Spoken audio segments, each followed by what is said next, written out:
Across the nation, urban school districts are struggling to find the exact formula to elevate literacy instruction and teach all children to read at or above reading level. Our solution was tested in a 2-year partnership with the Chicago Public Schools and is ready for deployment in similar districts across the country. The solution includes a research-based literacy program coupled with rigorous and relevant professional development.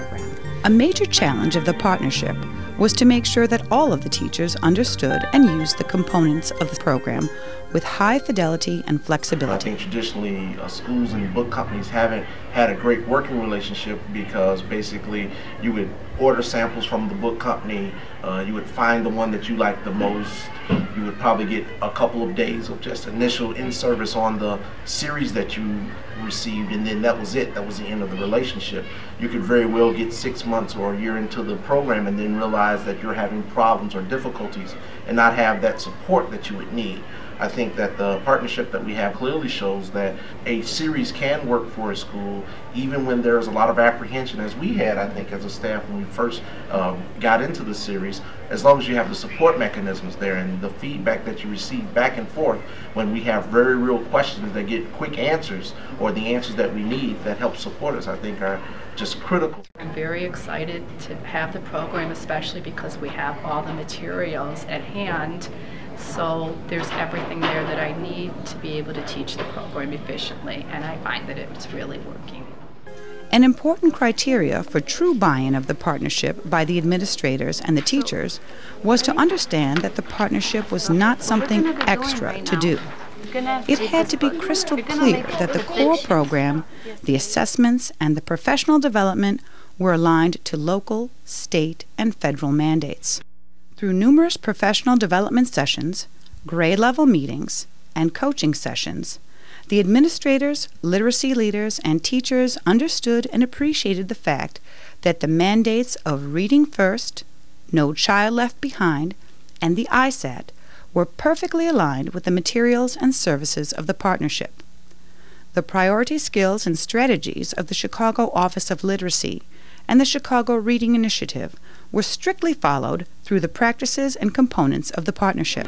Focus on data, analysis of data, and use of data to inform instruction and ongoing professional development. CPS's trend has been to really make informed decisions based on data. When I was in the classroom, it was a hit or miss, and it was, close your door, assess your children, do what you think is best. But now that it is a goal for the district, I just felt that it was perfect that the CAMS reports, that the assessment system that was set up for the partnership was going to be routine, that it was going to really be able to give them the information to tailor their instruction. A key to the schools being better prepared and improving their performance on standardized tests was establishing a routine of unit testing and analyzing the student data every 6 weeks. I love it because of all of the data that goes along with it, especially with the CAMS test. It just helps me to know where I need to go as far as instruction is concerned, and then the students kind of know where they are and how they're improving, and then we set goals and they're like, oh, Miss Little, I had 40% last time. I'm going to shoot for 50% this time, and so it really helps with them because they have an idea of where they are, and if we don't have to wait for like the high stakes test to come along. Now we have data looking at CAMS, looking at Learning First, looking at hopefully how well we do on the ISAT because of the partnership. Real data, real time, and real dialogue about instruction that relates to what they've done every day in their class. Intermediate teachers, they have a very difficult time to see how that looks. And the partnership and the CAMS data has allowed them to group. When initially they were kind of, well, let's look at ITBS scores, let's look at this for grouping. But now you have a snapshot that's on a consistent basis that says, oh, I can take this information, it's matched to the Illinois Learning Standards, and which is matched to the Learning First Standards. So now you have enough information. We're tracking our scores on the test. They're graphing the scores so that they can see their improvement. And with the second graders, again, I was having to read most of the test to them, and now I'm not. And it is just beautiful to see. And a lot of that is the ways we work on fluency, and the paired reading helps that a lot. So it's very good. differentiated instruction through intervention and support services. The largest instructional hurdle of the partnership was to get teachers to understand, embrace, and implement differentiated instruction through guided reading as a regular classroom practice. The mandate of the district was that all teachers would understand and implement the strategies and processes of guided reading. I'm teaching the bilingual class, so I have it in Spanish. So now I'm grouping my students according to their English skills. So I use the leveled readers to extend the lesson of the week, but at a lower level for them in English. So it has really helped me to plan for the lesson, to extend on the lesson that I'm teaching, and to work with them in guided reading. 75% of our professional development sessions focused on some aspect of guided reading and differentiated instruction. The added challenge was moving the intermediate grade teachers from the more traditional approaches to reading and embracing all facets of differentiated instruction.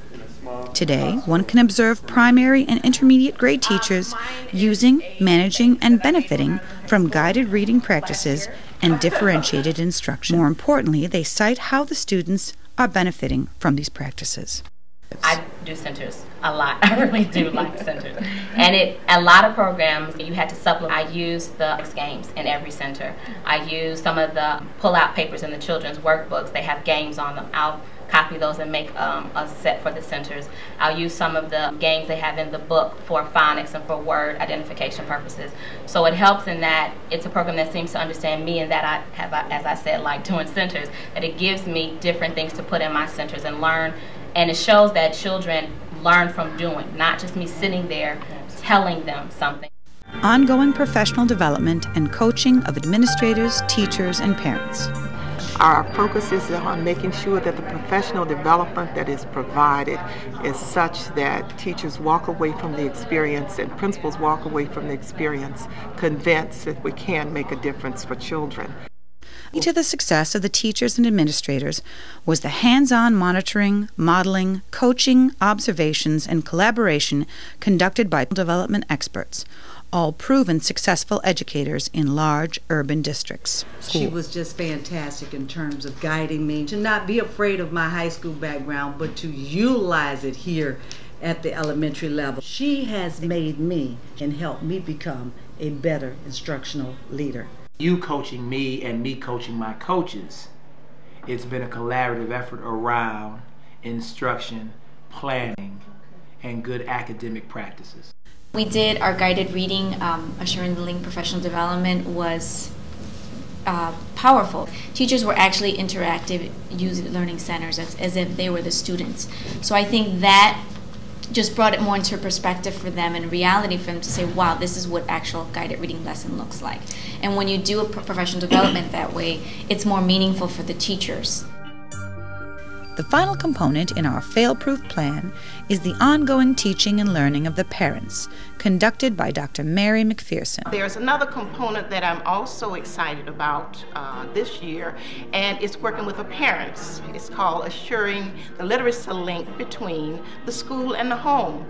And this has made a giant difference in what is going on in our overall program.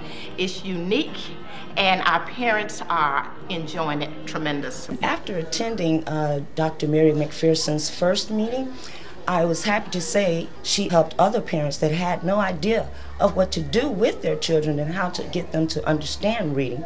She gave us many examples of things to use, such as letting the children hear their own tape-recorded voices, actually having them identify words as we're reading to them, and to ensure that we showed much excitement when we read to them. So it was very enjoyable. Our urban success story was a comprehensive plan that consistently and routinely focused on the 5 key elements for 2 years, with a professional development and coaching structure that nurtured, trained, and coached changes in instructional leadership and best practice literacy instruction. In year 1, 8 of the 10 schools experienced increased achievement in literacy on the ISAT, and 1 of the schools lost their probationary status. But as all educators know, the real test for sustaining change and high academic success is when schools or districts move beyond the test score focus to becoming a community of learners. They've been looking in classrooms. They've been meeting with teachers in their grade level meetings and cross grade level meetings. They've been observing teachers teach. They've been coming in, modeling lessons for our teachers. So it's been another arm that's really supported not only me, but our LLTs and our teachers as well. It's been great.